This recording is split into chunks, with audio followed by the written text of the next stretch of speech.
Que s'est-il passé lors de la tentation? Une fois que Jésus-Christ sortit des eaux du Jourdain, des eaux baptismales. Selon Matthieu 4, versets 1 à 11, tout comme Adam, le premier homme, Christ, a été testé.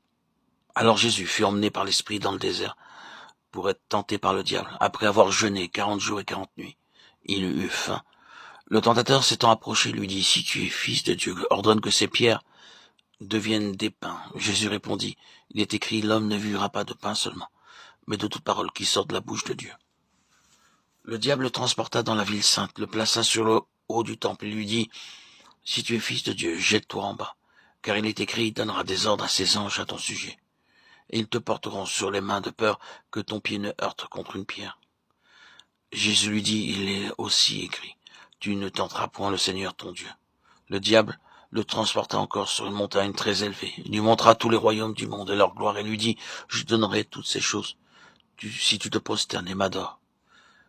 Jésus lui dit, retire-toi de moi, Satan, car il est écrit, tu adoreras le Seigneur ton Dieu et tu le serviras à lui seul. Alors le diable le laissa.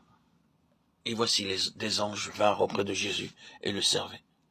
Le verset 1 doit d'abord être souligné. Jésus fut emmené par l'Esprit, ce qui montre bien qu'il n'est pas allé de lui-même, mais qu'il fut conduit. Ce que nous remarquons, c'est que le Seigneur Jésus ne fit rien de lui-même et par lui-même. Nous pouvons le lire et l'entendre, mais cela doit devenir une réalité spirituelle. Ne plus rien faire par soi-même. Le Fils ne fait rien de lui-même, mais nous faisons tout par nous-mêmes. C'est une expérience importante, qui demande réellement une action profonde de la croix. Le Seigneur Jésus, sortant des eaux du Jourdain, était sur une base de résurrection. C'est alors que l'onction du Saint-Esprit vint sur lui. Il était un homme absolument séparé de lui-même. C'est un aspect spirituel difficile à saisir. C'est essentiellement spirituel.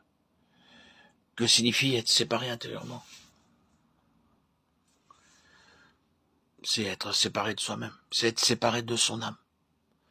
Comment expliquer cela alors que nous sommes toujours là, pensant et réfléchissant? Être séparé consiste à ne plus faire de notre âme la référence. Ça nécessite une œuvre profonde, car tout ce qui s'est produit lors de la chute a conduit l'homme à faire le choix par lui-même, par son âme. L'âme a littéralement enfermé l'esprit qui s'est trouvé prisonnier. L'organe qui devait être directeur n'a jamais été à même d'exercer les fonctions pour lesquelles Dieu l'avait équipé. C'est pourquoi l'homme devint psychique. Même si nous ne sommes pas charnels, nous sommes de toute façon psychiques. C'est l'homme naturel selon 1 Corinthiens 2,14. L'homme psychique pense, réfléchit, décide et agit. Ainsi, il a une vie complètement étrangère à la vie de Dieu. L'œuvre subjective de la croix a pour objet de rétablir les choses telles qu'elles doivent être. Mais cela ne se fait pas automatiquement. Porter sa croix sous-entend notre collaboration.